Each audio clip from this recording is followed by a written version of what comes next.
UPSC की preparation के लिए हार्ड वर्क इम्पोर्टेंट है या स्मार्ट वर्क? नॉर्मली लोग होता है कंफर्ट जोन होता है कि 6 घंटे पढ़ लिए, 8 घंटे पढ़ लिए, लगता है बहुत कुछ कर लिया, पर नहीं। जब तक कंफर्ट जोन से बाहर नहीं निकलोगे, जब तक आप थोड़े दुखी नहीं होगे, जब तक आपको इनकन्वीनियंस नहीं होगी, तो आप सक्सेसफुल भी नहीं हो सकते। मेरे को याद है कि उस समय एसडीएम का ड्राइवर हमको बहुत धमकियां देता था कि मैं किसी दिन एसडीएम साहब को लाऊंगा और तुम लोग का इंस्पेक्शन कराऊंगा, और फिर मैं बाद में वहीं पे एसडीएम भी बन गया। क्या नौकरी के साथ यूपीएससी की प्रिपरेशन की जा सकती है? टारगेटेड वे में पढ़ना चाहिए, और जब तक टारगेट पूरा नहीं हो तब तक नहीं सोना चाहिए। ये भी एक इम्पॉर्टेंट है कि अगर आपने नींद नहीं आनी चाहिए, रात को सपने ही ऐसे आने चाहिए कि आपका टारगेट पूरा नहीं हुआ।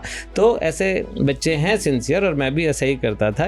मैं 2026 में मान लीजिए मुझे यूपीएससी सीएससी के एग्जाम में मुझे बैठना है और मैं सोच रही हूँ कि मैं प्रिपेयर करूँ, मैं बस 1 साल का वक्त है, तो मैं अभी से किस तरह से तैयारी शुरू कर सकूँ? तो सबसे पहले टाइम टेबल बनाइए, उसमें टारगेट बनाइए, और उसमें नंबर ऑफ आवर्स 12 घंटे से कम मत रखिए, और एनसीईआरटी की सारी किताबें पढ़ डालिए। आपको आईएएस ऑफिसर बनना है तो दिन रात वो सपना देखना ही चाहिए, आईपीएस बनना है तो वो देखना ही चाहिए, अपने आप को वर्दी में देखना चाहते हैं तो वो आपको सोते जागते मिलना चाहिए, वही सपना आना चाहिए, और फिर उस सपने को पूरा करने के लिए जुनून से, पूरी मेहनत से लग जाना चाहिए आपको।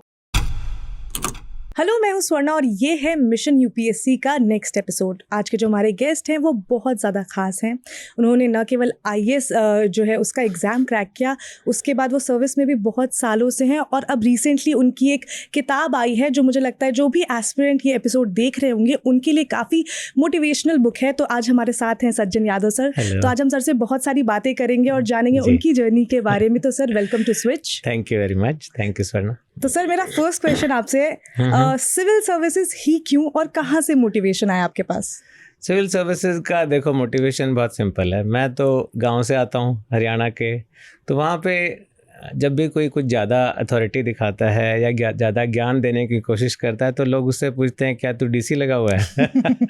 तो मैंने भी सोचा कि जब गांव में बार बार ये बात सुनते थे कि क्या डीसी लगा है, मेरे को लगा देखता हूँ डीसी होता क्या होता है। मतलब एक दिमाग में घुस गया कि डीसी कोई बहुत बड़ी चीज होती है क्या, जिसके बारे में सब बातें करते थे। है क्या, हर कोई बोलता है कि क्या तू डीसी लगा हुआ है। तो फिर जैसे जैसे कॉलेज में आगे, स्कूल में आगे बढ़े, तो फिर जानने की कोशिश की कि डीसी कौन होता है, डीसी कैसे बनते हैं। तो फिर पता चला कि ये सिविल सर्विसेज एग्जाम यूपीएससी लेता है, बहुत ही मुश्किल एग्जाम होता है, उसमें जो अच्छा रैंक पाता है वो आईएएस में आता है, और आईएएस ऑफिसर डीसी बनते हैं। तो एक दिमाग में ये घुस गया था।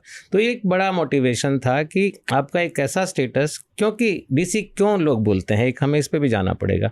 क्योंकि जब भी किसी की कोई प्रॉब्लम होती है, स्पेशली गांव में या शहर में भी, तो सबसे पहला जो उसका प्रॉब्लम सॉल्वर है जो हम बोलते हैं वो डीसी है। अगर किसी का कोई भी प्रॉब्लम हो, लॉ एंड ऑर्डर प्रॉब्लम हो, झगड़ा हो गया हो, कोई सरकारी योजना का लाभ नहीं मिल रहा हो, या लैंड रिकॉर्ड में कोई गलती हो गई हो, किसी भी तरह की प्रॉब्लम किसी की है, उसको सॉल्व करने वाला डीसी है। तो इसलिए डीसी को लोग समाज में एक बहुत ऊंची नज़र से देखते हैं। तो हम भी चाह रहे थे कि एक रूरल एरिया से आके एक ऐसे पेडेस्ट्रल पे पहुंचा जाए जहां पे सब लोग आपका सम्मान करें, और साथ साथ आप इस पोजीशन में हो कि आप लोगों की लाइफ में चेंज ला पाएं, लोगों के लिए कुछ कर पाएं। तो मैंने सोचा कि मैं जरूर आईएएस ऑफिसर एक दिन बनूंगा। जी, बात करते हैं आपकी तैयारी की, क्योंकि जब भी यूपीएससी की प्रिपरेशन की बात आती है तो हमें याद है कि हमें बचपन से बोला जाता था कि भाई 16 घंटे पढ़ना है, 18 घंटे पढ़ना है, और तुम्हें मतलब ऐसा कि 3-4 साल तक तुम्हें और कुछ करना ही नहीं है, और इतना डरा दिया जाता है ना कि ऐसा लगता है कि भाई इसमें तो पढ़ना ही नहीं है। तो मैं आपकी जर्नी के बारे में जानना चाहती हूँ, जो प्रिपरेशन की जर्नी रही आपकी, क्योंकि उसकी भी एक बहुत इंटरेस्टिंग स्टोरी होती है। तो वो बताइए कैसी रही? देखिए, इसमें कुछ तो एग्जेजरेशन है और कुछ सच्चाई है। तो एग्जेजरेशन ये है कि 17-18 घंटे तो लगातार कोई भी नहीं पढ़ सकता है, और पढ़ना भी नहीं चाहिए मैं कहूँगा, क्योंकि आपकी हेल्थ भी इम्पॉर्टेंट है, आप बर्नआउट भी होते हैं, एग्जॉस्ट भी होते हैं। तो एक ह्यूमनली पॉसिबल जितना है उतना ही पढ़ना चाहिए, और लेकिन ऐसा भी नहीं कि आप अपने कंफर्ट जोन में बैठे रहें। नॉर्मली लोग होता है कंफर्ट जोन होता है कि 6 घंटे पढ़ लिए, 8 घंटे पढ़ लिए, लगता है बहुत कुछ कर लिया, पर नहीं। जब तक कंफर्ट जोन से बाहर नहीं निकलोगे, जब तक आप थोड़े दुखी नहीं होगे, जब तक आपको इनकन्वीनियंस नहीं होगी, तो आप सक्सेसफुल भी नहीं हो सकते। तो एक ऑप्टिमम है कि 12 से 14 घंटे तो पढ़ना ही चाहिए। मैं भी जब तैयारी करता था तो मैं लगभग 12 से 14 घंटे पढ़ता था। उस समय रेगुलरली पढ़ता था। रेगुलरली मतलब कि करीब 6 महीने प्रीलिम से पहले 5-6 महीने, मेन से पहले 5-6 महीने, तो ये मैं पढ़ता था, तो लगभग रेगुलर हो गया। और उस समय फॉर्चुनेटली या अनफॉर्चुनेटली सोशल मीडिया नहीं था, डिस्ट्रैक्शन कम था। आज के टाइम में डिस्ट्रैक्शन ज़्यादा है, तो मैं महीने में 1 दिन ब्रेक लेता था, अपने गांव जाता था, थोड़ा फैमिली से मिलता था। अदरवाइज़ मैं दिन में 12 से 13 घंटे पढ़ता था, फोकस्ड वे में पढ़ता था। और दूसरा इम्पॉर्टेंट है कि हिसाब रखना पढ़ाई का, कि कितने घंटे आप पढ़े। ऐसे बहुत सारे एस्पिरेंट हैं जो एक लॉग मेंटेन करते हैं कि आज मैंने क्या कोई समय वेस्ट तो नहीं किया। जब हम मेरी किताब पे आएंगे, वहाँ सत्यम गांधी है, वो सत्यम गांधी की स्टोरी है। सत्यम गांधी रोजाना रात को एक लॉग देखता था अपना, लिखता था कि मैंने कहाँ समय वेस्ट किया, कहाँ मैं समय को बचा सकता हूँ। तो ये बहुत इंपॉर्टेंट है। और आपको थोड़े दोस्त कम रखने चाहिए। पढ़ाई के दौरान मेरे भी कम थे, बिल्कुल जुनून से पढ़ना चाहिए उस समय में, क्योंकि दोस्त होंगे तो टाइम इन्वेस्ट करना पड़ेगा, उनके साथ जाना पड़ेगा, उनके साथ बात करनी पड़ेगी। तो ऐसा नहीं है कि दोस्त नहीं होने चाहिए, दोस्त होने चाहिए, पर कम दोस्त होने चाहिए जो आपको सपोर्ट करते हो, आपकी टांग नहीं खींचते हो, आपको डिमोरलाइज नहीं करते हो। तो इस तरह से एक टारगेटेड वे में आप अगर लगातार पढ़ेंगे, फुल फोकस के साथ पढ़ेंगे, तभी आप सक्सेसफुल हो पाएंगे। जी, हम ब्रेक्स की बात कर रहे थे। आप कहते महीने में 1 दिन आप ब्रेक लेते थे, घर जाते थे। कोई मूवी, क्योंकि उस टाइम में सीरीज वगैरह होती थी, बट मूवीज वगैरह कुछ नहीं होता था उस टाइम पे। नहीं, मूवीज तो होती थी, लेकिन मूवीज के लिए मूवी हॉल में जाना पड़ता था। ऐसे नहीं है कि आपने इंटरनेट ऑन किया या आपने लैपटॉप पे देख लिया, फ़ोन पे देख लिया, वैसा नहीं था। मूवी के लिए आपको स्पेशली 3 घंटे की मूवी के लिए टिकट लेके जाना पड़ता था। तो मेरे को इतना मूवीज़ का शौक नहीं था। मैं उसी चीज़ को ब्रेक मानता था कि मैं अपने कॉलेज हॉस्टल में मैं रहता था हिसार में, तो वहाँ से फिर मैं अपने गाँव जाता था। गाँव में नाना जी नानी जी से मिलता था, दूसरे रिलेटिव से मिलता था, थोड़ा खेत में जाके आता था, थोड़ा खेत का काम करता था। तो एक वो जो 18-20 घंटे का ब्रेक होता था कि शाम को जाता था, अगले दिन सुबह वापस आ जाता था, तो हाँ, उससे माहौल चेंज हो जाता था और अच्छा लगता था। जी, तो जो वो 2-3 साल की आपकी जर्नी रही थी, आपका first attempt then second attempt, उसकी स्टोरी बताइए कि किस तरह से आपने, क्योंकि सब्जेक्ट्स बहुत सारे होते हैं इस एग्जाम में, सिलेबस बहुत ज़्यादा होता है, तो वो सारी चीज़ें किस तरह से मैनेज की आपने? देखो, एक तो आपको टारगेटेड वे में पढ़ना चाहिए। मैंने भी टारगेटेड वे में ही पढ़ा, क्योंकि जैसा आपने कहा कि सिलेबस तो पहाड़ जैसा है, बहुत सारे पहाड़ हैं उस सिलेबस में। हम जब वेबसाइट पे खोलते हैं उसमें इतने सारे ऑप्शन आते हैं, उनको देख के लगता है ओ इतना पढ़ना पड़ेगा। तो हमारे समय थोड़ा और ज़्यादा था, क्योंकि ऑप्शनल सब्जेक्ट 2 होते थे, अभी ऑप्शनल सब्जेक्ट 1 होता है।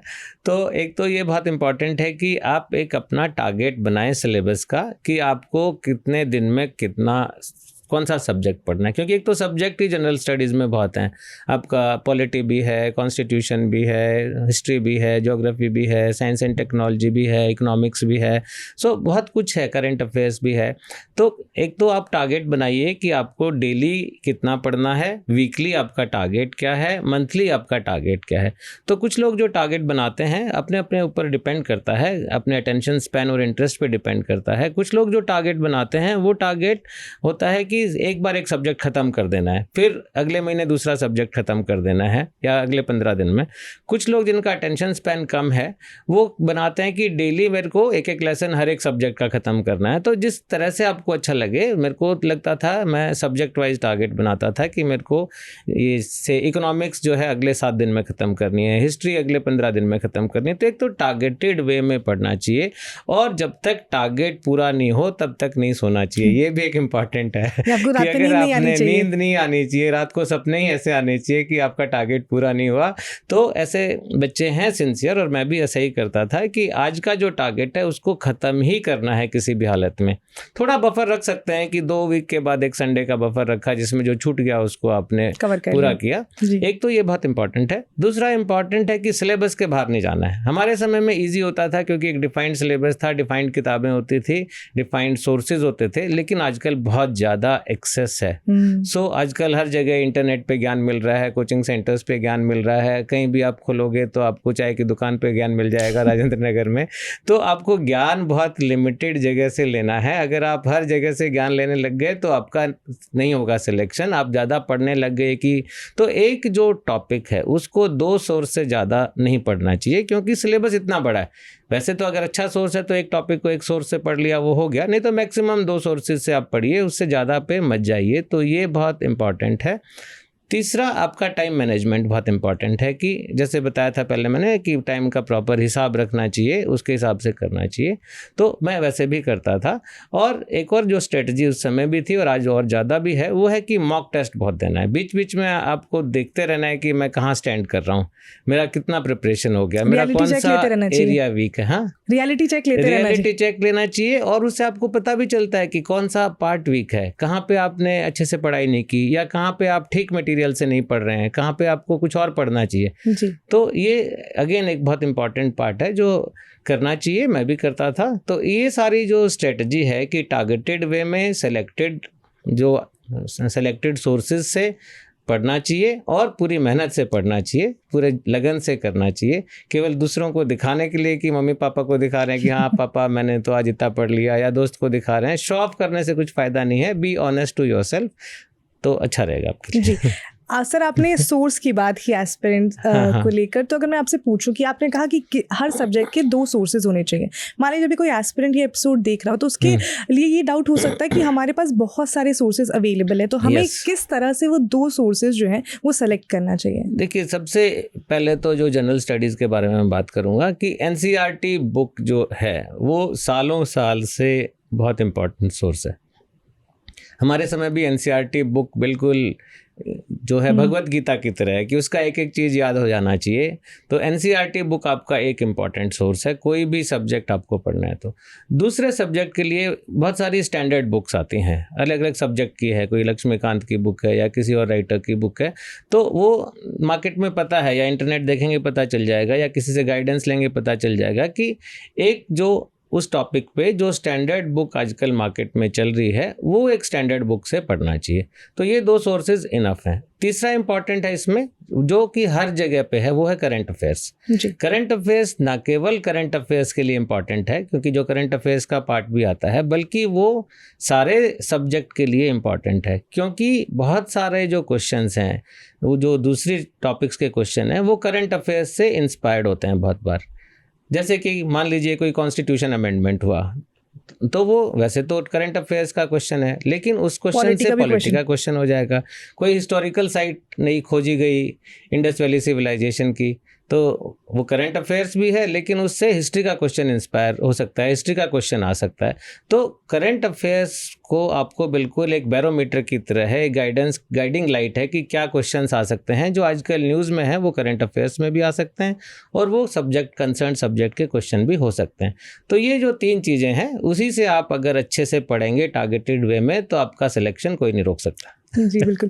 सर, हम देखते हैं जो रिजल्ट वाला डे होता है उससे 3-4, क्योंकि ऐसे ना अफवाहें उड़ जाती है कि आज रिजल्ट आ रहा है, आज रिजल्ट आ रहा है, और सब परेशान हो जाते हैं। तो मैं जानना चाहूँगी कि आपकी जो रिजल्ट वाली स्टोरी थी वो किस तरह से थी, क्योंकि हम बहुत लोगों से बात करते हैं, काफ़ी इंटरेस्टिंग स्टोरीज होती है उनकी, और हम देखते हैं कि एस्पिरेंट्स काफ़ी पैनिक कर जाते हैं और वो कुछ रात में खा पी नहीं रहे होते जब नेक्स्ट डे रिजल्ट आने वाला होता है। तो आपका एक्सपीरियंस कैसा था? देखिए, हमारे टाइम इतना सोशल मीडिया नहीं था। आजकल तो व्हाट्सएप ग्रुप में, टेलीग्राम ग्रुप में लोग वो अफवाह उड़ती रहती है बहुत ज़्यादा। हमारे समय में इतनी ज़्यादा अफवाहें नहीं उड़ती थी। अचानक किसी दिन रेडियो पे आ जाता था कि भाई रिज़ल्ट आ गया। नॉर्मली रिज़ल्ट आने का होता था कि अगला जो प्रीलिम एग्ज़ाम है उससे 10-12 दिन पहले रिज़ल्ट आता है, तो उसके आसपास थोड़ा आपका दिल की धड़कन बढ़ जाती है, एंग्जाइटी लेवल भी बढ़ जाता है।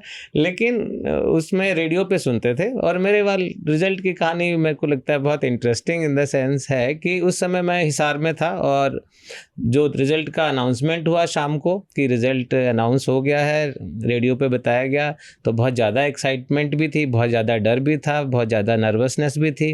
तो मेरे पापा दिल्ली में रहते थे, हमने उनको बोला कि आप ज़रा यूपीएससी ऑफिस जाइए, रिज़ल्ट देख के बताइए क्या है।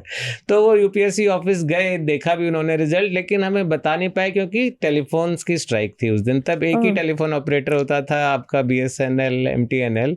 सो उस दिन टेलीफोन BSNL की स्ट्राइक थी। तो 94 की बात है, 95 की बात है, 94 एग्जाम था, 95 जून की बात है, अच्छे से मेरे को याद है। तो उनको वो बता ही नहीं पा रहे थे तब, और हमारे घर पे भी, हॉस्टल में भी फ़ोन नहीं होता था, तो STD PCO एक होते थे उस समय में, पुराने ज़माने की बात है। तो ऐसे वो कियोस्क होते थे जहाँ जाके आप फ़ोन कर सकते हैं।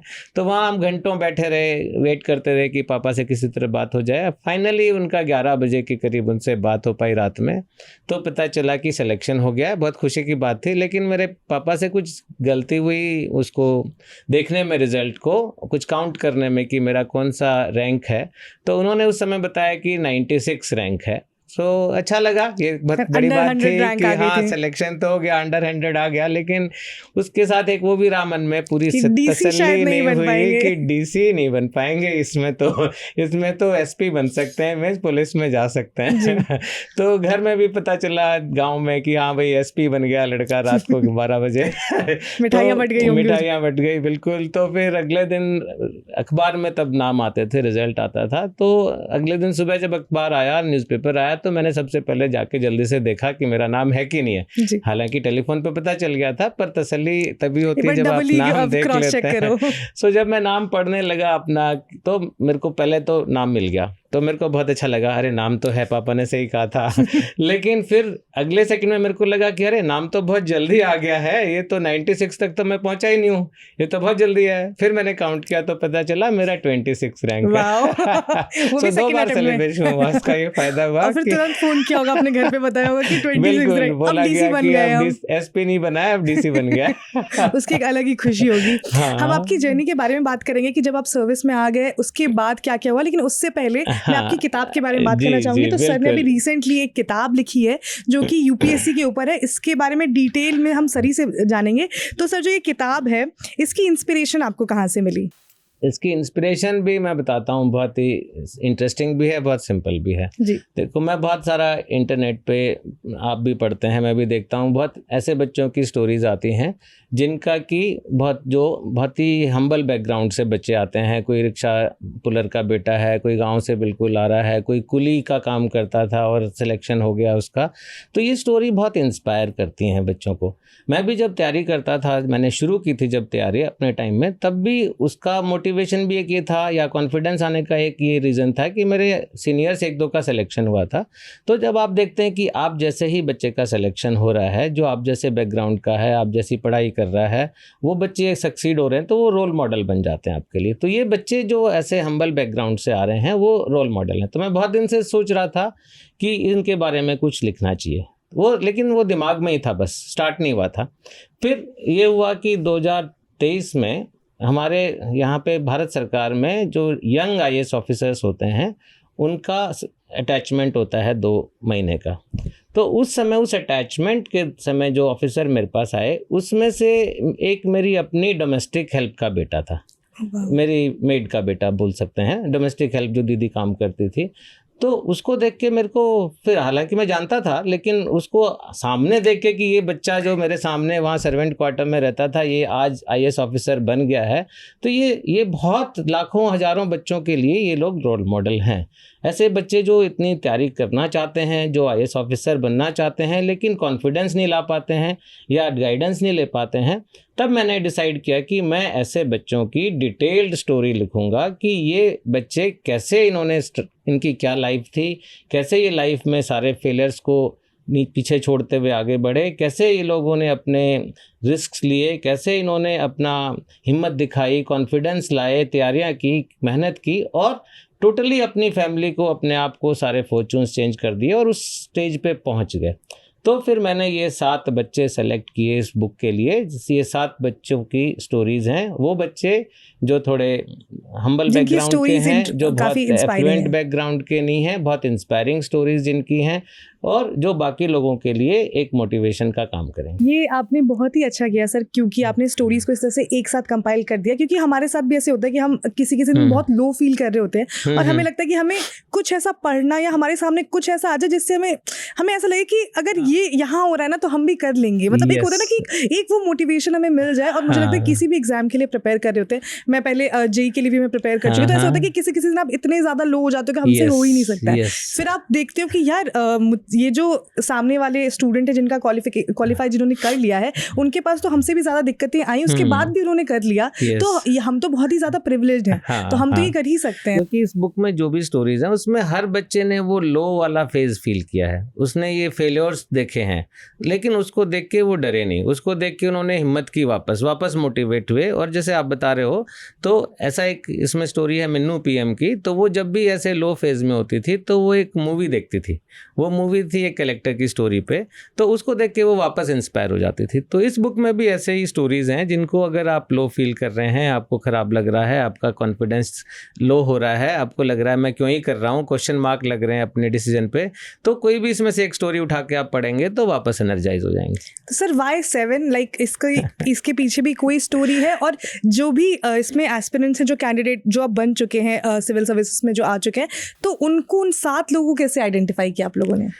ये भी एक बहुत बड़ा प्रोसेस था, मैं बताऊंगा आपको कि मैंने पहले 2-3 महीने इसी में लगाए कि कैसे ये 7 बच्चों को सेलेक्ट किया जाए, 7 बच्चों को, क्योंकि बहुत सारी स्टोरीज इंटरनेट पे भी मिल जाती हैं।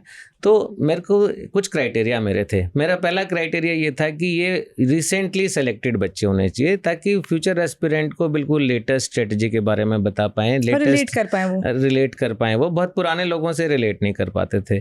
फिर मैं चाह रहा था कि देश के डिफरेंट पार्ट से बच्चे मैं सेलेक्ट करूँ, तो इसमें कश्मीर से भी है, कन्याकुमारी बोलेंगे तो केरला से भी है, फिर इसमें बिहार से है, इसमें उत्तर प्रदेश से हैं, अलग अलग जगह के बच्चे हैं, सिक्किम से एक बच्ची है। तीसरा था कि लड़कियां भी होनी चाहिए, बहुत लड़कियां हमारी बेटियां काम कर रही हैं, उनको भी बहुत इंस्पिरेशन की ज़रूरत है। कुछ ऐसे भी होने चाहिए जो फैमिली रिस्पॉन्सिबिलिटी के नीचे दब गए थे, जिनके सपने, लेकिन फिर भी उन्होंने उन सब धूल को हटाया, उस जिम्मेदारी से ऊपर उठे और IAS की तैयारी की। तो इस तरह से मैंने ये धीरे धीरे फिल्टर्स लगा के 7 बच्चे, 7 का नंबर ऐसा कोई सैक्रोसेंट नहीं है, लेकिन बुक का एक थिकनेस को देखते हुए बुक में जितना आप लिख सकते हैं।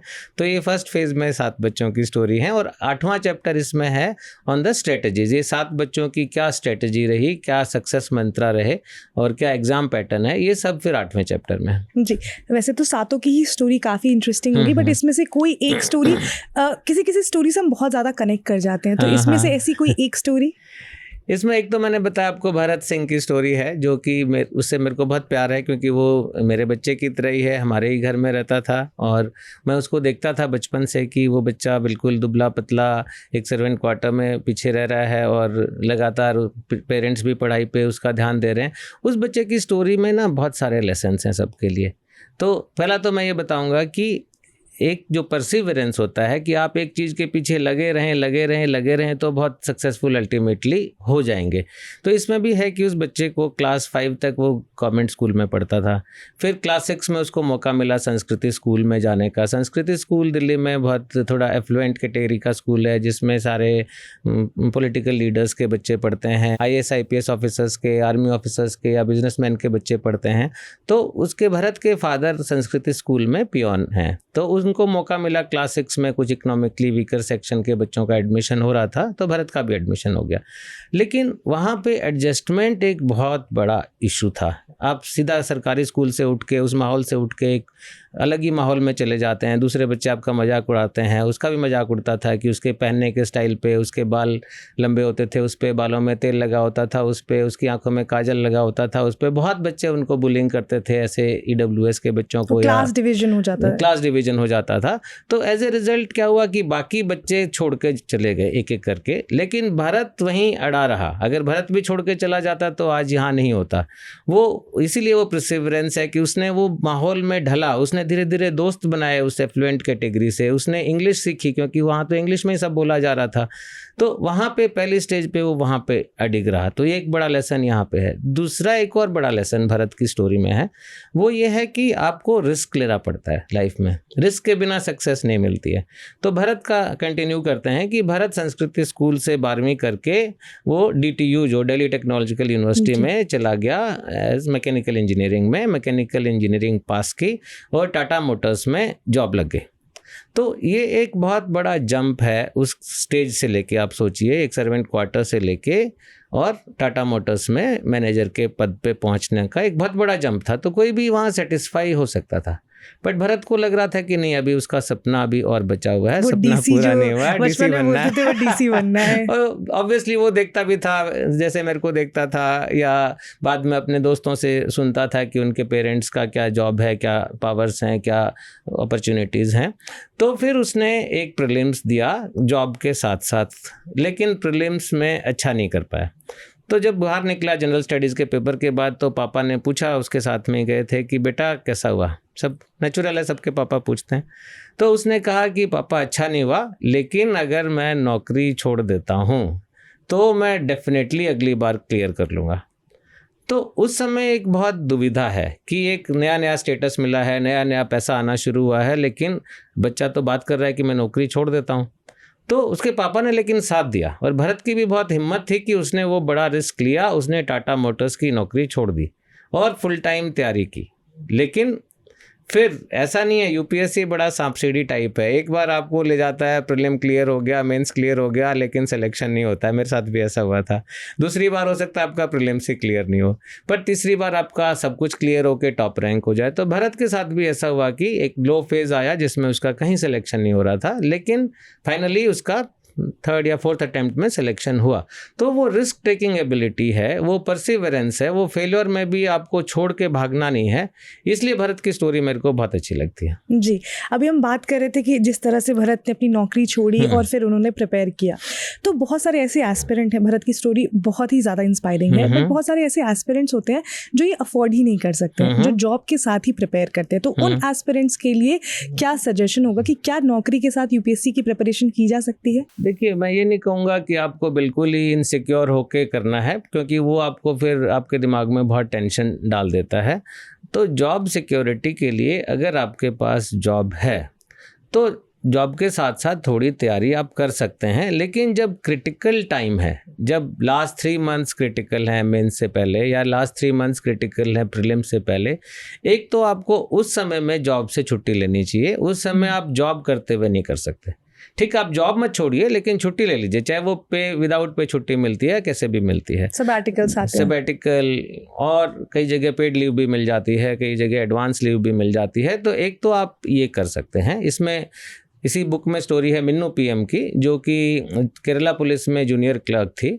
तो उसने जॉब के साथ साथ किया, ना केवल जॉब, उसकी तो फैमिली थी, बच्चा था, उसके बाद भी उसने सारी जिम्मेदारियों को निभाते हुए किया। तो ये इम्पॉर्टेंट है कि आप जॉब है तो उसके साथ कर सकते हैं, लेकिन आपको बाकी लोग से डबल मेहनत करनी पड़ेगी, क्योंकि आपको जॉब में भी 8 घंटे देने पड़ेंगे और कम से कम 8 घंटे आपको पढ़ाई में भी देने पड़ेंगे। तो आपका जो बाकी सारी चीज़ें छूट जाएंगी। तो ये इम्पॉर्टेंट है। और दूसरा, जब समय आएगा, बिल्कुल नज़दीक पहुंचेंगे एग्जाम के, उस समय फुल फोकस के साथ करना पड़ेगा। तो मतलब हो सकता है नौकरी के साथ भी कर सकते हैं, नौकरी के साथ भी हो सकता है, हो सकता है एक अटेम्प्ट एक्स्ट्रा लग जाए, हो सकता है कि बाकी लोग दिन में 12 घंटे मेहनत कर रहे हैं, आपको 16 घंटे पढ़ना पड़े, या 16 घंटे काम और मेहनत करनी पड़े, लेकिन हो सकता है, मैनेज हो सकता है। जी, अब हम वापस आ जाते हैं आपके एक्सपीरियंस पर। तो जो फर्स्ट पोस्टिंग होती है वो काफ़ी इंटरेस्टिंग होती है, तो उसके बारे में थोड़ी सी स्टोरी बताइए कि कहाँ आपकी फर्स्ट पोस्टिंग हुई और वहाँ पे क्या क्या कुछ डिफरेंट था। देखिए, फर्स्ट पोस्टिंग से पहले भी मैं बताऊंगा। जी जी, बिल्कुल बिल्कुल।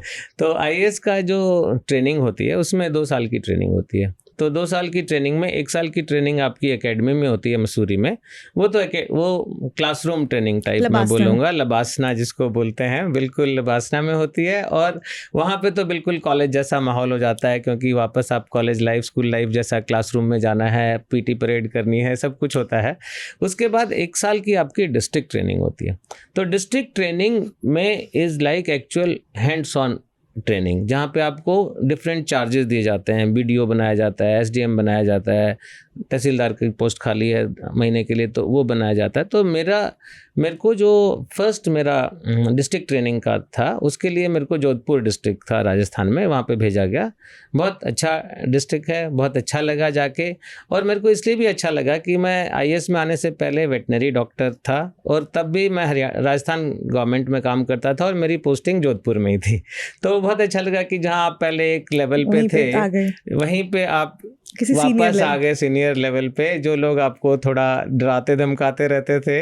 मेरे को याद है कि उस समय एसडीएम का ड्राइवर हमको बहुत धमकियां देता था कि मैं किसी दिन एसडीएम साहब को लाऊंगा और तुम लोग का इंस्पेक्शन कराऊंगा, और फिर मैं बाद में वहीं पे एसडीएम भी बन गया। आप लेकर आए थे। तो वो अच्छा लगा और लोगों में काम करने का मौका मिला। और फर्स्ट पोस्टिंग मेरी थी वो मिजोरम में थी। जी। तो मिज़ोरम मेरा अगमुट काडर है, जिसमें अरुणाचल, गोवा, मिज़ोरम और बाकी यूनियन टेरिटरीज़ हैं। तो फर्स्ट पोस्टिंग मिज़ोरम में थी। बहुत सुंदर जगह है, बहुत अच्छा लगा। लेकिन कई बार मैं फिर बताऊंगा कि एक ऐसा भी होता है कि जब आप शुरू में जाते हैं तो क्लासरूम अलग है और एक्चुअल फील्ड अलग है। तो कई बार यंग बच्चों का बड़ा रिफ्ट हो जाता है जाके, कि वो पॉलिटिकल रिप्रेजेंटेटिव से लड़ाई कर लेते हैं या लोकल कल्चर में नहीं ढलते हैं। मान लीजिए हरियाणा का आदमी है, यहाँ थोड़ा अलग कल्चर है, वहाँ मिज़ोरम में गए तो आपको और सोबर सॉफ्ट रहना है, अच्छे से बात करनी है, तो वहाँ के कल्चर में ढलना पड़ता है। लोग एक्सेप्ट आपको जब तक नहीं कर लेते उनको एक्सेप्ट करना है और उन्हें आपको एक्सेप्ट करना है। तो वो बहुत इम्पॉर्टेंट है, वो वाला फ्लेक्सिबिलिटी मैं कहूँगा, वो वाला एडेप्टेशन बहुत इम्पॉर्टेंट है, वो होना चाहिए। तो मेरी फर्स्ट पोस्टिंग मिज़ोरम में थी, दूसरी पोस्टिंग मेरी अरुणाचल में थी, जहाँ पे मैं एक्चुअल में डीसी बन गया था। तो वहाँ पे भी मेरे को तवांग में मैं रहा, बहुत अच्छा लगा। और ईस्ट कामेंग डिस्ट्रिक्ट एक है अरुणाचल में, वहाँ पे रहा, वहाँ बहुत काम किया, बहुत अच्छा लगा। हम ये देखते हैं कि बहुत सारे हम जब गवर्नमेंट पोस्ट पे लोग आ जाते हैं तो लोगों की जो सिफारिशें होती हैं, लोगों के रिक्वेस्ट होते हैं, बहुत इंटरेस्टिंग भी होते हैं, कई बार बहुत वियर्ड भी होते हैं। तो मैं ये आपसे जानना चाहूँगी कि आपके पास कभी इस तरह का वियर्ड रिक्वेस्ट आया लोगों का कि वो लेकर आए हो कि प्लीज़ हमारा ये रिक्वेस्ट पूरा करवा दीजिए? नहीं, रिक्वेस्ट तो ऐसे आते रहते हैं, पर कई बार ऐसा भी होता है जो शुरू में आप सरप्राइज हो जाते हो कि एक विजिटर आपके पास आया है इतना चल के 3-4 घंटे या 5 घंटे, या अरुणाचल में तो 1-2 दिन पैदल चल के भी आता है, और आने के बाद आपसे जब मिलता है तो आप पूछते हैं हाँ क्या बात है। तो उसने जस्ट बोला मेरे को कि नहीं, मैं तो बस डीसी से मिलने आया था। स्वीट। तो वो भी अच्छा लगता है। दूसरा एक और था, रिक्वेस्ट तो नहीं बोलूँगा, लेकिन जब मैं अरुणाचल में गया था तो वहाँ एक डिस्ट्रिक्ट था जहाँ पे बहुत सारे लोग बॉन्डेड लेबरर्स थे। तो एक ट्राइब ही थी जो दूसरे ट्राइब का एक तरह से स्लेवरी का काम करती थी, बॉन्डेड लेबर थी। तो उनको मैंने छुड़वाया, करीब 5000 लोग को, उनका एक अलग से गांव बना के दिया। और उस समय के जो होम मिनिस्टर थे वहाँ पे, जो स्टेट के, उनके घर से भी बॉन्डेड लेबरर्स को छुड़वाया बड़ी मुश्किल से। तो वो बहुत सेटिस्फाइंग काम था। तो आपको ऐसे बहुत मौके मिलते हैं जब आप ऐसा काम कर सकते हैं जो आपको बरसों तक आपको भी याद रहता है और लोगों को भी याद रहता है कि वो डीसी आए थे, उन्होंने ये काम किया था। और आप अगर घर जा रहे हो तो सुकून की नींद आपको आती है कि हमने अगर 1% भी किसी के लिए कुछ अच्छा काम कर दिया तो वो वर्थ इट है हमारी लाइफ के लिए। हम सर वापस यूपीएससी की प्रिपरेशन पे आते हैं। तो एक डिबेट होता है, हमें हार्ड वर्क करना चाहिए, हमें स्मार्ट वर्क करना चाहिए। तो मेरा क्वेश्चन आपसे ये कि यूपीएससी की प्रिपरेशन के लिए हार्ड वर्क इम्पॉर्टेंट है या स्मार्ट वर्क? मैं कहूँगा कि दोनों ही इम्पॉर्टेंट हैं, दोनों कॉम्प्लीमेंट्री हैं एक दूसरे के। अगर आप हार्ड वर्क नहीं करेंगे तो आप कितने भी स्मार्टनेस रख लीजिए, आपका सिलेक्शन नहीं हो सकता है। क्योंकि एक बेसिक जो मैंने बोला 10 से 12 घंटे तो आपको हार्ड वर्क करना ही है, आपको स्लॉग करना ही पड़ेगा, उससे नीचे तो नहीं कर सकते हैं। लेकिन स्मार्ट वर्क बहुत इम्पॉर्टेंट है। स्मार्ट वर्क से आप अपनी फोर्स को मल्टीप्लाई कर सकते हैं। अब आजकल इतने सारी चीज़ें आ गई, जैसे रेडीमेड एनालिसिस आ गए हैं, उसके लिए न्यूज़ एनालिसिस आ गए हैं, आप लोग भी करते हैं, बाकी लोग भी करते हैं। तो स्मार्टली ये है कि आप कहीं जा रहे हैं तो आपने कान में लगाया और सुनते हुए चले गए। या स्मार्ट वर्क ये है कि आप 2-3 दोस्त हैं, इंस्टेड ऑफ आप एक साथ अलग अलग नोट्स बनाने के, आपने पार्ट में गूगल डॉक्स खोला, उसमें पार्ट में सबने नोट्स बना लिए। तो आप जो टॉपिक आपको 4 दिन लगते हैं पढ़ने में, वो टॉपिक आप 2 दिन में ही कवर कर सकते हैं। जो नोट्स बनाने में आपको 1 महीना लगता हो सकता है 15 दिन में ही एक पेपर के नोट्स बन जाएं। इसी तरह से और भी आजकल टूल्स आते हैं जिससे कि आप स्मार्टली पढ़ सकते हैं। और मेरी बेटी आजकल पढ़ती है तो मेरे को बहुत सारी स्मार्ट चीज़ें सिखाती है इस तरह की कि नए जनरेशन उनके तरीके अलग अलग होते हैं। हाँ बिल्कुल। तो आजकल तो एआई भी बहुत आ गया है, तो वो कई बार क्या करती है कि न्यूज़पेपर का जो आर्टिकल है उसको जो समझ नहीं आ रहा होता है वो किसी एआई में या डालती है और उसको बोलते हैं कि मेरे को कन्वर्सेशनल मोड में ये आर्टिकल समझा दो ताकि हमें समझ में आ जाए। हाँ, तो उसको जल्दी समझ में आ जाता है। तो इस तरह का स्मार्ट वर्क भी इम्पॉर्टेंट है। बात करते थे स्मार्ट वर्क की नेक्स्ट मंथ प्रीलिम्स के एग्जाम होने वाले हैं, मई में एग्जाम है प्रीलिम का। तो अभी जो एस्पिरेंट ये वीडियो देख रहा होगा उसके लिए आपके पास क्या सजेशन होगा, क्योंकि अब 1 महीना रह गया है प्रीलिम के एग्जाम को लेकर, तो वो किस तरह से जी वो किस तरह से अपनी प्रिपरेशन करे इस लास्ट 1 महीने की? देखिए लास्ट तो मैं बोलूँगा कि स्लॉग ओवर टाइप है, क्योंकि आपने जो चीज़ मिस कर दी थी, जितनी रन रेट चाहिए थी आपको, वो रन रेट आप अगर उस पर नहीं है तो आपको बहुत मेहनत अभी करनी पड़ेगी। तो एक तो आपको इंटेंसिटी और प्रिपरेशन बढ़ा देना चाहिए। अगर आप पहले 10 घंटे पढ़ रहे थे तो 12 घंटे 13 घंटे पढ़ना पड़ेगा। दूसरा, आपका मॉक टेस्ट बहुत इंपॉर्टेंट है स्टेज पे, क्योंकि आपने बहुत दिन से पढ़ाई कर ली लेकिन अगर आप सफिशिएंट मॉक टेस्ट नहीं दे पाए, अपने आप को एनालाइज नहीं कर पाए, तो आपको खूब सारे मॉक टेस्ट देने चाहिए और देखना चाहिए कि आपकी कहाँ पे कमजोरी आ रही है। तीसरा, इससे ये भी होगा कि एग्जाम समय में, और मॉक टेस्ट बिल्कुल एग्जाम लाइक कंडीशन बना के दीजिए। या तो आप जहाँ किसी सेंटर में जा रहे हैं तो ठीक है, वहाँ एग्जाम लाइक कंडीशन है, नहीं तो घर पे भी ऐसा नहीं है कि पार्ट नहीं करना है, टाइमर लगाना है, एक बिल्कुल सिक्लूडेड कमरे में बैठना है और वहाँ पे ये सोच के कि मैं एग्जाम सेंटर पे हूँ, एग्जाम दे रहा हूँ, उसको करना चाहिए। चौथा, कॉन्फिडेंस लूज नहीं करना चाहिए। अगर थोड़ा बहुत कम भी नंबर आ रहे हैं मॉक टेस्ट में, कुछ चीज़ छूट भी गई है सिलेबस की, तो कोई बात नहीं है, आप जितना कर सकते हैं अपना जी जान से करिए, लेकिन आप कॉन्फिडेंट रहिए कि ये सिलेबस तो पहाड़ जैसा सब लोग के लिए है, इतने सारे मॉक टेस्ट तो सब लोग को देने होते हैं, इतना तो सबको ही मेहनत करनी है, तो सबके साथ यही कंडीशन आ रही है, आप अकेले नहीं है। तो एक सेल्फ कॉन्फिडेंस को लूज नहीं करना है, पूरे जोश से जाके जीत के जो टारगेट से आपको प्रीलिम्स देना है। मेरा क्वेश्चन ये है कि मान लीजिए जैसे मैं हूँ, मैं 2026 में मान लीजिए मुझे यूपीएससी सीएससी के एग्जाम में मुझे बैठना है और मैं सोच रही हूँ कि मैं प्रिपेयर करूँ, मैं बस 1 साल का वक्त है, तो मैं अभी से किस तरह से तैयारी शुरू कर सकूँ? ये क्वेश्चन उन लोगों के लिए जो एस्पिरेंट मान लीजिए कॉलेज लास्ट ईयर में, जो सोच रहे हैं कि उन्हें यूपीएससी के लिए तैयारी करनी है और उनके पास 1 साल का वक्त है, तो वो किस तरह से, क्योंकि प्रीलिम्स होगा, क्योंकि ये एग्जाम भी पूरा 1 साल चलता है, फिर उसके बाद मेंस का एग्जाम आ जाएगा, तो फिर प्री के बाद मेंस के लिए कैसे तैयारी करें, तो ये पूरे 1 साल की जर्नी को वो किस तरह से डिवाइड करें? सबसे पहले तो आपको शुरू करना है एनसीईआरटी की बुक से।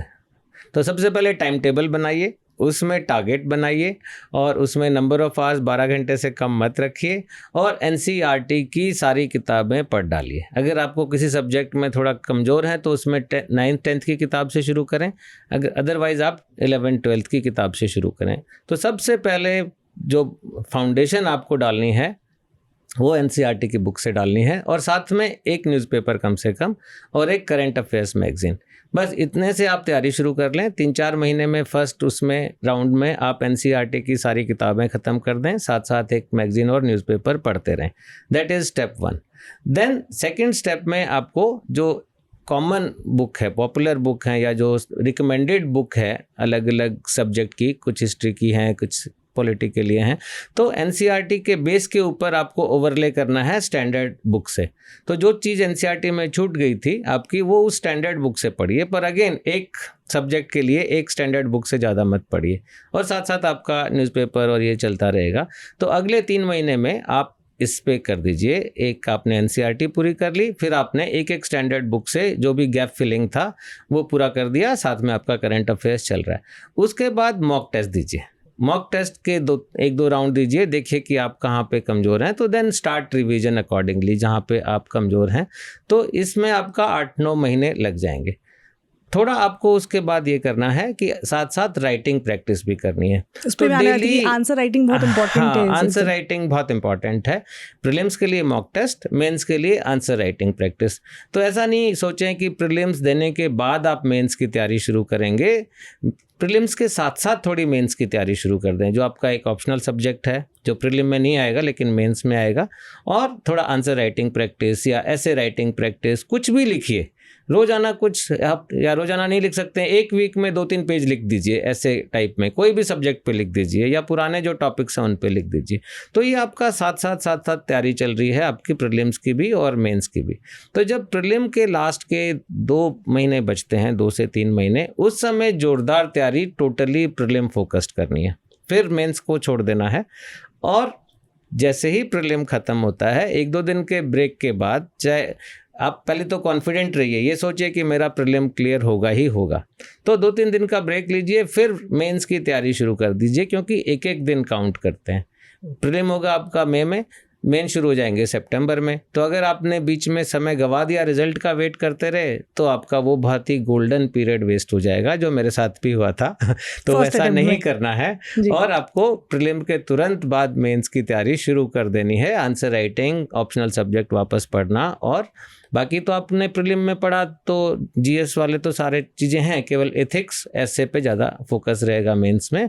बाकी आपने तैयारी करी ली है तो उसी को रिवाइज करना है। जी बिल्कुल सर। ऐसा होता है कि इस पूरी जर्नी में, क्योंकि बहुत लंबी जर्नी है, पूरे 1 साल की जर्नी है, एग्जाम में भी फिर 1 साल का टाइम लग जाता है, तो बहुत बार ऐसा होता है कि लोग डीमोटिवेट हो जाते हैं। तो क्या आपके साथ भी ऐसा हुआ? और जब ऐसी चीज़ें होती हैं तो क्या उस टाइम पर आप क्या करते थे? और कोई ऐसी बुक्स जो सिलेबस की नहीं हो लेकिन उस टाइम में क्या कोई ऐसी बुक्स होती थी जो आप पढ़ते थे, जो आप रेकमेंड करना चाहेंगे एस्पिरेंट्स को, जो उन्हें पढ़नी चाहिए प्रिपरेशन के टाइम में, जो सिलेबस से रिलेटेड नहीं है बट वो उनकी लाइफ के लिए अच्छी है? एक तो ये देखिए, पहली बात तो जो डिप्रेशन का फेस है, जो फेलियर का है, या जो अपने आप का ही डिसीजन क्वेश्चन करने लग जाते हैं कि मैं क्यों सिविल सर्विसेज की तैयारी कर रहा हूँ, ये लगभग सभी एस्पिरेंट के साथ होता है। इस बुक में मेरी जो 7 हीरोज़ हैं उनके साथ भी हुआ, मेरे साथ भी हुआ, और जो हज़ारों बच्चे हमारे तैयारी कर रहे हैं उनके साथ भी होता है, क्योंकि सिलेबस ज़्यादा है, कंपटीशन टफ है, तो ये तो होगा ही। लेकिन यहीं आपके कैरेक्टर की पहचान होती है कि आपका कैरेक्टर कितना स्ट्रांग है, आपकी स्टील कितने, आपकी नर्व्स कितनी स्टील की बनी है कि टाइटेनियम की बनी हुई है।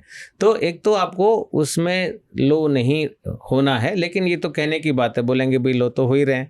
तो उसके लिए 2-3 चीज़ें हैं। एक तो आपको कोई भी मोटिवेशनल स्टोरी है, मोटिवेशनल फिल्म है, या जो आपको मोटिवेट करती है चीज़, चार्ज अप करती है वापस, वो करनी चाहिए, नंबर 1।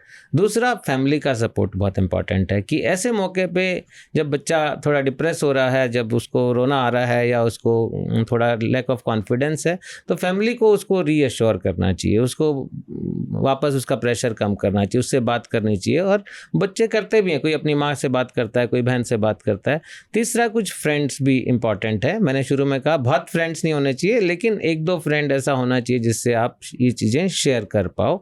और चौथा है कि थोड़ा आपको बर्नआउट से अपने आप को बचाना है, तो डेली अपने लिए चाहे कितना भी पढ़ाई बची है, लेकिन आधा घंटा 40 मिनट आपको अपनी हेल्थ के लिए रखना है। चाहे आप मेडिटेशन करें, योगा करें, या आप जॉगिंग करिए, कोई गेम खेलिए, तो 40-45 मिनट्स ज़रूर अपने लिए रखने हैं, क्योंकि अगर आप हेल्दी ही नहीं रहे तो आपका माइंड भी हेल्दी नहीं है, आपका टाइम और वेस्ट होगा।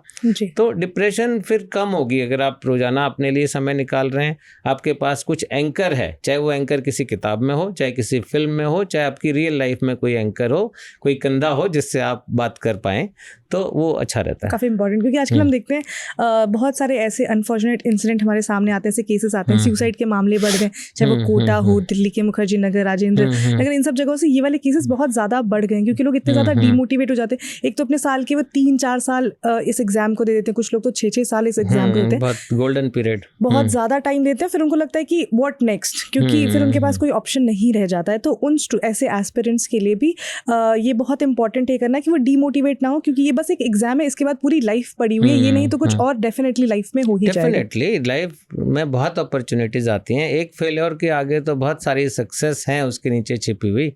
तो इसमें आपको मैं बताता हूँ वापस से कि भरत जो है, मैं वापस उसकी स्टोरी पे आता हूँ कि एक अच्छी भली टाटा मोटर्स की नौकरी छोड़ी, उसके बाद पहले अटेम्प्ट में नहीं हुआ, सेकंड में नहीं हुआ, थर्ड में नहीं हुआ, ठीक है। लेकिन फिर उसने सोचा कि मैं कुछ प्लान भी करता हूँ, ये भी इंपॉर्टेंट है, कुछ ना कुछ प्लान भी बच्चों को रखना चाहिए ताकि वो मेंटल स्ट्रेस थोड़ी कम रहे। तो उसने जो सेंट्रल पैरामिलिट्री फोर्स है उसका एग्ज़ाम लिखा, पास हो गया। फिजिकल के लिए जाना था, फिजिकल के लिए खूब तैयारी करके गया, लेकिन लॉन्ग जंप के टाइम मसल पुल हो गई तो रिजेक्ट हो गया। फिर इसने जो एसएससी होता है, जहाँ छोटे लेवल पे, छोटा तो नहीं बोलूँगा, जहाँ पे असिस्टेंट वगैरह लगते हैं, वहाँ पे उसका भी दिया, लेकिन फॉर्म गलत भर दिया तो उसमें भी नहीं हुआ।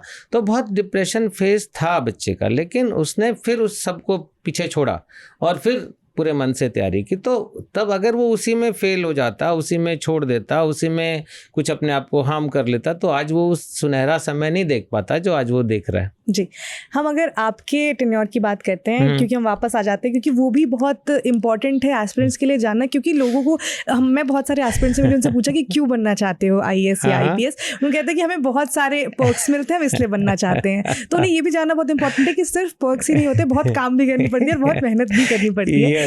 तो मेरा क्वेश्चन आपसे ये है कि आप का बहुत लंबा टेन्योर रहा है, तो इसमें सबसे चैलेंजिंग फेज कौन सा रहा है? वैसे तो हर दिन एक नया चैलेंज होता है, बट जो आपको बहुत डिफिकल्ट लगा हो। देखिए, सबसे चैलेंजिंग फेज होता है जब आप फील्ड में होते हैं, क्योंकि वहाँ पे आप ही लीडर हैं, आप ही के ऊपर सारी जिम्मेदारी है। उसमें वापस आते हैं कि DC या कलेक्टर या डिस्ट्रिक्ट मजिस्ट्रेट जब आप होते हैं जिस पीरियड में, उस पीरियड में वो बहुत चैलेंजिंग भी होता है, वो बहुत सेटिस्फाइंग भी होता है, दोनों चीज़ें होती हैं। क्योंकि एक तो सारा कुछ आप ही को देखना है, ज़िले में लॉ एंड ऑर्डर प्रॉब्लम हो गई, या डिस्ट्रिक्ट में लोगों को बेनिफिट कुछ नहीं मिल रहा है, या डिस्ट्रिक्ट में कोई पानी की समस्या हो गई, या बिजली नहीं आ रही है, या जो भी चीज़ें हैं सारी आपको देखनी है, तो इसलिए आपका चैलेंज बढ़ जाता है। लेकिन और आपके पास लेकिन अपॉर्चुनिटी भी बहुत है, आपके पास इतनी बड़ी मैन पावर है, आपके पास सैकड़ों, तो कम से कम मैं बोलूँगा हज़ारों भी हो सकते हैं, पर हज़ारों लोग हैं, सैकड़ों भी नहीं, जो आपके कहने पे काम करते हैं। आपके पास इतने सारे रिसोर्सेज होते हैं, इतनी सारी गवर्नमेंट की स्कीम है जिनका आप फ़ायदा पहुंचा सकते हो, तो वो एक बहुत बड़ा कैनवस आपको देता है जिसमें पर्क्स तो होती हैं। देखिए, बच्चों को मैं बोलूँगा पर्क्स हैं, पर्क्स तो आपको कॉर्पोरेट लाइफ में भी मिल जाएंगी। पर्क्स आपको इतना अट्रैक्ट नहीं करती हैं जितना कि opportunity to serve people, opportunity to bring change in the lives of people, opportunity to provide them what they need. So that is very important. तो जो आपको मिलती है, और वो सबसे चैलेंजिंग फेज मेरे को लगता है वही मेरा था जब मैं DC था, ईस्ट कामेंग डिस्ट्रिक्ट में अरुणाचल में, या तवांग डिस्ट्रिक्ट में था, या दिल्ली में साउथ दिल्ली डिस्ट्रिक्ट में DC था। उस समय की चीज़ें बहुत चैलेंजिंग होती हैं, क्योंकि आपसे बहुत एक्सपेक्टेशंस होती हैं, आपका इंटरेक्शन बहुत वाइड उससे होता है, मीडिया से भी होता है, पॉलिटिकल रिप्रेजेंटेटिव से भी होता है, पब्लिक से भी डेली बेसिस पे होता है। उसके बाद धीरे धीरे जब आप ऊपर जाते हैं तो थोड़ा पब्लिक से दूर हो जाते हैं, थोड़ा आपका डेस्क वर्क बढ़ जाता है। ये आपका प्योर फील्ड वर्क है जिसमें रिजल्ट भी बहुत फास्ट आता है, अपॉर्चुनिटी भी बहुत मिलती हैं आपको, लेकिन आपको परेशान करने वाले भी बहुत होते हैं। जी, जब हम बात IAS ऑफिसर या DC की करते हैं, तो एक और जो बात आती है सामने आती है, एक पॉलिटिकल प्रेशर की, क्योंकि बहुत सारे ऐसे कैंडिडेट हैं जो नए नए IAS IPS चुनकर आए होंगे, तो कितना ज़्यादा पॉलिटिकल प्रेशर होता है और उसको जो नए कैंडिडेट हैं वो किस तरह से डील करें? देखिए, मैं मानता हूँ कि पॉलिटिकल प्रेशर होता ही नहीं है, ये आपको माइंडसेट की बात है। माइंडसेट में आप ये देखिए कि हम डेमोक्रेसी में हैं। Democracy is what? Democracy is will of the people, है ना? तो विल ऑफ द पीपल कैसे एक्सप्रेस होती है? Will of the people express होती है पब्लिक रिप्रेजेंटेटिव्स के थ्रू। तो जो MLA है या MLC है या MP हैं, वो लोगों की विल एक्सप्रेस करते हैं, वो लोगों के लिए आए हैं, लोगों ने उनको भेजा है, उनका एक वेल डिफाइंड रोल है।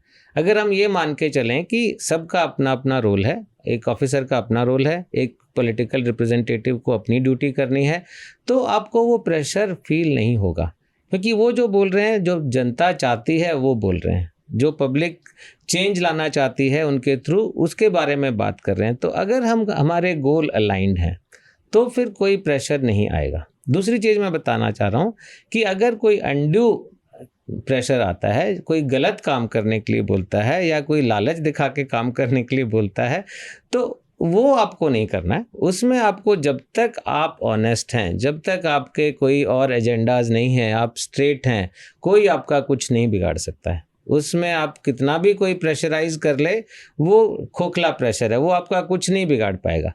लेकिन अगर वो जनता के लिए अच्छी बात बोल रहे हैं, जो लोग चाहते हैं वो करवाना चाहते हैं, तो उसको तो हमें उस गोल से अलाइन होना पड़ेगा, क्योंकि हम भी डेमोक्रेसी का पार्ट है, हम भी इसीलिए यहाँ पे, वो एक पिलर है तो हम भी एक पिलर हैं। जी बिल्कुल बिल्कुल। हम वापस प्रिपरेशन पर आते हैं, तो ये मैं क्वेश्चन जानना चाहती हूँ कि मैं आपसे पूछ रही हूँ कि कोई भी एस्पिरेंट है, वो अब तैयारी करना चाहता है UPSC के लिए, तो उसे सबसे पहला सवाल अपने आप से क्या करना चाहिए आपके हिसाब से? मान लीजिए जैसे मैं हूँ, मैं ये सोच रही हूँ कि मुझे प्रिपेयर करना है, तो फर्स्ट क्वेश्चन मुझे अपने आप से क्या करना चाहिए? क्वेश्चन तो आपको ये करना चाहिए कि क्या आप रियल में करना चाहते हो, कि जब आपने सोचा कि आपको यूपीएससी सिविल सर्विसेज देना है, आईएएस ऑफिसर या आईपीएस ऑफिसर या आईएफएस ऑफिसर बनना है, तो सबसे पहले तो क्या रियल में आपका सपना है, या आप फैमिली प्रेशर में कर रहे हो, या आप पीयर प्रेशर में कर रहे हो, या आप शो ऑफ करने के लिए कर रहे हो? तो अगर आप रियल में करना चाहते हो, रियल में आप पर्क्स के लिए नहीं, आप ये सोचोगे केवल पर्क्स के लिए मैं आईएएस की तैयारी करना चाहता हूँ, नहीं, वो तो फिर गलत है। वो तो आपको फिर सेटिस्फाई हो भी नहीं पाओगे। इतनी पर्क्स जो आप सोच रहे हो मिलती भी नहीं है। आप सोच रहे हो कि बाद में काम नहीं करना पड़ेगा, सरकारी लोग केवल 9 से 5 काम करते हैं या 10 से 5 काम करते हैं, वो भी आपकी गलत धारणा है। कोई भी ऑफिसर जो है वो दिन में 12 घंटे से कम काम नहीं करता है। ऑफिसर हैं तो वो सैटरडे को भी काम करते हैं, कई बार संडे को भी काम करते हैं, सुबह 9 बजे से लेकर रात को 9 बजे तक काम करते हैं। तो अगर आप ये सोच रहे हैं कि आपको काम नहीं करना पड़ेगा, आपको बहुत सारी पर्क्स मिलेंगी, आपको बहुत सारी सुविधाएं मिलेंगी, इसके लिए आप आईएएस में जाना चाहते हैं तो मत जाइए। अगर आप रियल में काम करना चाहते हैं, हार्डवर्क करना चाहते हैं, सोसाइटी में कुछ चेंज लाना चाहते हैं, जॉब सेटिस्फेक्शन अगर आपको उससे मिलती है कि आपने दूसरे के लिए कुछ किया, तब आपके लिए ये सही रास्ता है। तो पहला क्वेश्चन यही पूछना चाहिए कि मैं ये किस चीज़ के लिए कर रहा हूँ। क्या मैं रियल में ये करना चाहता हूँ, अपने मन से करना चाहता हूँ, और राइट रीज़न से करना चाहता हूँ। जी बिल्कुल। एक डिबेट जब जो एस्पिरेंट्स के बीच में होती है वो ये भी होती है, लोग ऐसा कहते हैं जो प्रिपेयर कर रहे होते हैं, या फिर उनको ऐसा कहा जाता है जो लोग प्रिपरेशन कर रहे होते हैं उनको लोग ये कहते हैं कि अगर तुम प्रिपेयर करो तो तुम सब कुछ छोड़ दो, दीन दुनिया, तुम्हें किसी से कुछ मतलब नहीं होना चाहिए, फैमिली से मतलब नहीं होना चाहिए। लव लाइफ पे बहुत ज़्यादा डिबेट होती है कि तुम्हारी लव लाइफ नहीं होनी चाहिए उस टाइम पर, तो उस पर आपकी क्या राय है? क्या ऐसी होना चाहिए कि सब कुछ छोड़ दो? देखिए, बहुत कुछ तो छोड़ना पड़ेगा। जो आप कह रहे हो ना वो 90% तो ठीक है कि 90% आपको सारी चीज़ें छोड़नी पड़ेंगी, लेकिन 100% ब्लैकआउट नहीं कर सकते। 100% कि आप टोटली फैमिली से कट ऑफ हैं, कोई भी आपका दोस्त नहीं है, कोई भी आप एंटरटेनमेंट आपका नहीं है, कोई भी आप अपनी हेल्थ पे नहीं ध्यान दे रहे हैं, टोटली एक कमरे में बंद होके काम लगातार पढ़ रहे हैं, तो वो सस्टेनेबल नहीं है। मेंटली भी नहीं है, फिजिकली भी नहीं है। फिजिकली भी आप बहुत जल्दी हेल्थ अपना कॉम्प्रोमाइज़ कर देंगे, मेंटली भी आपकी मेंटल हेल्थ में भी परेशानी होगी। तो एक छोटी विंडो ज़रूर रखनी चाहिए। छोटी विंडो है कि आपको जब खराब लग रहा है, आप जब डिप्रेशन में हैं या आप खराब स्थिति में हैं, आपका लो कॉन्फिडेंस है, तब कोई बात करने वाला होना चाहिए। और वो अचानक मिलेगा नहीं, कुछ कनेक्शंस आपको रखने पड़ेंगे, टोटली नहीं काट सकते। लेकिन बहुत कनेक्शन रखोगे तो आपका टाइम खराब होगा, आपका डिस्ट्रैक्शन होगा। तो मेरा भी ये मानना है कि बहुत दोस्त नहीं होने चाहिए। इंटरनेट को केवल पढ़ाई के पर्पस के लिए यूज़ करना चाहिए। सोशल मीडिया बंद कर देना चाहिए, टोटली नहीं करना चाहिए बिल्कुल भी, और अपने उस पर फोकस करना चाहिए लगातार। क्योंकि अगर आप फोकस नहीं हैं, अगर आप 12-13 घंटे नहीं पढ़ाई कर रहे हैं, तो आपका सिलेक्शन होना मुश्किल है। जी बिल्कुल। मेरा लास्ट क्वेश्चन आपसे ये है कि जो एस्पिरेंट अब नेक्स्ट ईयर एग्जाम देने वाले हैं, जो इस ईयर भी एग्जाम देने वाले हैं, या फिर जो कैंडिडेट ये सोच रहे हैं कि वो प्रिपेयर करेंगे, उनके लिए आपकी तरफ से कोई एक सजेशन जो आप देना चाहें? उनके लिए मेरा सजेशन ये है कि सबसे पहले तो आपको बहुत बड़े सपने देखने चाहिए। आपको आईएएस ऑफिसर बनना है तो दिन रात वो सपना देखना ही चाहिए। आईपीएस बनना है तो वो देखना ही चाहिए। अपने आप को वर्दी में देखना चाहते हैं तो वो आपको सोते जागते मिलना चाहिए, वही सपना आना चाहिए। और फिर उस सपने को पूरा करने के लिए जुनून से, पूरी मेहनत से लग जाना चाहिए आपको। उस समय कुछ और डिस्ट्रैक्शन नहीं रखना चाहिए। अगर आप ईमानदारी से, जुनून से आपका कोई भी सपना है उसको पूरा करना चाहते हैं, तो अगर आप इस मेहनत से, जुनून से, स्ट्रेटजी से लगेंगे तो आपका सपना ज़रूर पूरा होगा। आपको अपने आप पे पूरा भरोसा रखना चाहिए। जी, thank you so much sir, thank you, आपने हमें टाइम दिया।